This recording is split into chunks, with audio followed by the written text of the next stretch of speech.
Hello everyone, welcome back to my YouTube channel. ಒಂದು 3 ನಿಮಿಷದಲ್ಲಿ ನಾವು ಈ ಸ್ವೀಟ್ನ ರೆಡಿ ಮಾಡ್ಕೊಬೋದು. ತುಂಬಾ ಈಸಿಯಾಗಿ ಮಾಡ್ಕೊಬೋದು. ಗೋಧಿ ಹಿಟ್ಟಿದ್ರೆ ಸಾಕು. ಹಾಗೆಯೇ ಸಕ್ಕರೆ ಕೂಡ ಯೂಸ್ ಮಾಡ್ತಿಲ್ಲ. ಸ್ವಲ್ಪ ಹೆಲ್ದಿಯಾಗಿಯೇ ನಾನು ಮಾಡ್ತಾಯಿದ್ದೀನಿ. ಎಷ್ಟು ಸಾಫ್ಟಾಗಿರುತ್ತೆ ಅಂದರೆ ಈ ಸ್ವೀಟ್ ತುಂಬಾ ಸಾಫ್ಟಾಗಿರುತ್ತೆ.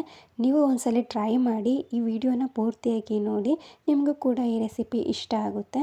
ಹಾಗೆಯೇ ನನ್ನ ಚಾನಲ್ನ ಸಬ್ಸ್ಕ್ರೈಬ್ ಮಾಡ್ಕೊಂಡಿಲ್ಲ ಅಂದರೆ ಸಬ್ಸ್ಕ್ರೈಬ್ ಮಾಡ್ಕೊಂಡು ನೋಡಿ.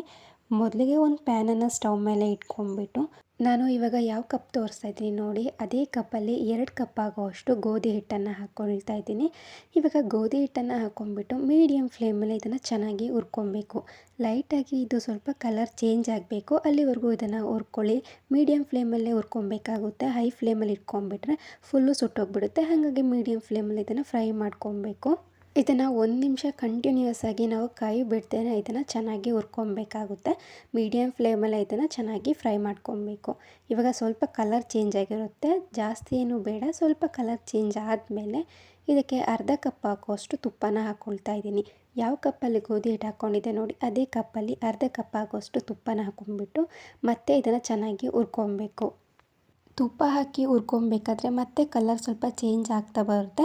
ಮೀಡಿಯಮ್ ಫ್ಲೇಮಲ್ಲಿ ಇಟ್ಕೊಂಡು ಮತ್ತೆ ಇದೇ ಥರ ಹುರ್ಕೊಳ್ತಾ ಇರಿ. ಇವಾಗ ನೋಡಿ ಈ ಥರ ಆಗಿದೆ. ಇದನ್ನು ಇಳಿಸ್ಕೊಂಡ್ಬಿಟ್ಟು ಸೈಡಲ್ಲಿ ಇಟ್ಕೊಳ್ಳೋಣ. ಇವಾಗ ಇನ್ನೊಂದು ಪಾತ್ರೆ ತೊಗೊಂಡ್ಬಿಟ್ಟು ಅದಕ್ಕೆ ಯಾವ ಕಪ್ಪಲ್ಲಿ ನಾನು ಗೋಧಿ ಹಿಟ್ಟು ಹಾಕ್ಕೊಂಡಿದ್ನಲ್ಲ ಅದೇ ಕಪ್ಪಲ್ಲಿ ನಾನು 1 ಕಪ್ ಆಗುವಷ್ಟು ನೀರನ್ನು ಹಾಕ್ಕೊಳ್ತಾ ಇದ್ದೀನಿ. ಹಾಗೆ 1 ಕಪ್ ಆಗುವಷ್ಟು ಬೆಲ್ಲನ ಯೂಸ್ ಮಾಡ್ತಾಯಿದ್ದೀನಿ.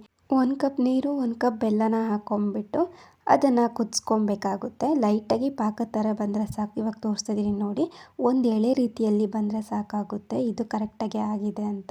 ಇವಾಗ ನಾವು ಮೊದಲಿಗೆ ಹುರ್ಕೊಂಡಿದ್ವಲ್ಲ ಗೋಧಿ ಹಿಟ್ಟನ್ನು, ಅದನ್ನು ಮತ್ತೆ ಸ್ಟವ್ ಮೇಲೆ ಇಟ್ಕೊಂಡ್ಬಿಟ್ಟು ಬೆಲ್ಲದ ಪಾಕ ಮಾಡಿರೋದನ್ನ ಹಾಕ್ಕೊಬೇಕು. ಒಂದೇ ಸಲ ಡೈರೆಕ್ಟಾಗಿ ಹಾಕ್ಕೊಳ್ಳಿ. ಆಮೇಲೆ ಅದನ್ನು ಚೆನ್ನಾಗಿ ಮಿಕ್ಸ್ ಮಾಡ್ಕೊಬೇಕು. ಮೊದಲಿಗೆ ಸ್ವಲ್ಪ ಗಂಟು ಅಂತ ಅನಿಸುತ್ತೆ, ಬಟ್ ಮಿಕ್ಸ್ ಮಾಡ್ತಾ ಲಾಸ್ಟಿಗೆ ಸಾಫ್ಟಾಗೆ ಬರುತ್ತೆ. ಗಂಟು ಏನೂ ಇರೋದಿಲ್ಲ. ಮೊದಲಿಗೆ ಸ್ವಲ್ಪ ಗಂಟು ಅಂತ ಅನಿಸುತ್ತೆ ಅಷ್ಟೇ. ಇವಾಗ ಇದನ್ನು ನಿಧಾನವಾಗಿ ಇದನ್ನು ಮಿಕ್ಸ್ ಮಾಡ್ಕೊಬೇಕು ಚೆನ್ನಾಗಿ. ಇವಾಗ ನೋಡಿ ಪ್ಯಾನನ್ನು ಬಿಟ್ಟು ಬಂದಿದೆ, ಆವಾಗ ಈ ಸ್ವೀಟ್ ರೆಡಿಯಾಗಿದೆ ಅಂತ ಅರ್ಥ.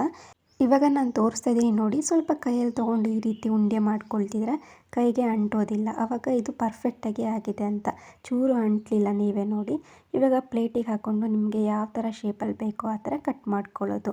ನಾನು ಸ್ವಲ್ಪ ಅದ್ರ ಮೇಲೆ ಏಲಕ್ಕಿ ಪುಡಿ ಹಾಗೆಯೇ ಕೊಬ್ಬರಿ ತುರಿನ ಹಾಕ್ಕೊಂಡಿದ್ದೀನಿ. ಹಾಗೆಯೇ ಸ್ವಲ್ಪ ಡ್ರೈ ಫ್ರೂಟ್ಸ್ನ ಹಾಕ್ಕೊಂಡ್ಬಿಟ್ಟು ಇದನ್ನು ಕಟ್ ಮಾಡಿಕೊಂಡ್ರೆ ಈ ಸ್ವೀಟ್ ರೆಡಿನೇ ಆಗೋಗುತ್ತೆ. ನಾವು ಮೇಲೆ ಕೊಬ್ಬರಿ ತುರಿ ಎಲ್ಲ ಹಾಕಿರ್ತೀವಲ್ಲ, ತುಂಬಾ ಟೇಸ್ಟಿಯಾಗಿರುತ್ತೆ ತಿನ್ನೋದಕ್ಕೂ ಕೂಡ. ಹಾಗೆಯೇ ಸ್ವಲ್ಪ ಹೆಲ್ದಿಯಾಗೂ ಕೂಡ ಇರುತ್ತೆ. ನಿಮಗೂ ಕೂಡ ಈ ರೆಸಿಪಿ ಇಷ್ಟ ಆಗಿದೆ ಅಂತ ಅಂದ್ಕೊಳ್ತೀನಿ. ಇಷ್ಟ ಆಗಿದ್ದರೆ ಲೈಕ್ ಮಾಡಿ. Thank you for watching.